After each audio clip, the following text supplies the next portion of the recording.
নমস্কার।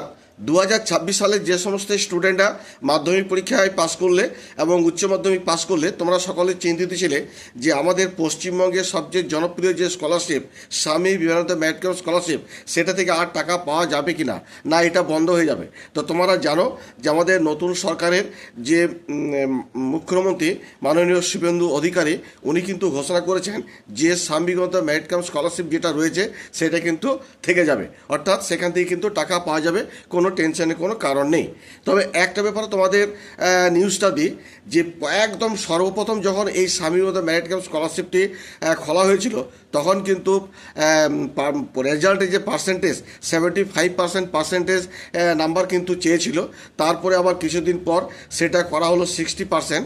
তো এখনও পর্যন্ত সেই 60% মাধ্যমিক হোক বা উচ্চ মাধ্যমিক হোক সেই পার্সেন্টেজ নাম্বারটা কিন্তু লাগে।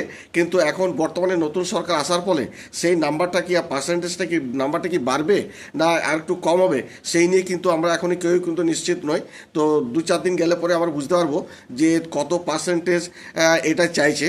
তো তোমাদের প্রত্যেকটা স্টুডেন্টকে বলবো তোমরা 60% যে এখন পর্যন্ত যেটা বহাল আছে স্বামী বিবেকানন্দ মেরিট স্কলারশিপ পেতে গেলে মাধ্যমিক এবং উচ্চ মাধ্যমিক 60% নাম্বার পেতে হয়, সেটাই ঠিক আছে কি না বা এর থেকে বেশি লাগলে সেটা ভালো।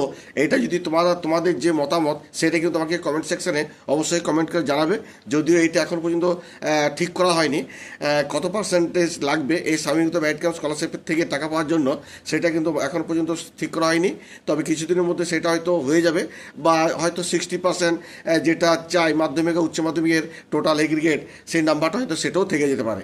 যাই হোক, তোমাদের যেটা টেনশনের কারণ ছিল যে স্বামী বিবেকানন্দ মেরিট স্কলারশিপ থেকে টাকা পাবে কি পাবে না, তো তোমরা নিশ্চিত হয়ে গেছো যে স্বামী বিবেকানন্দ মেরিট স্কলারশিপ থেকে তোমরা কিন্তু টাকা পাচ্ছ।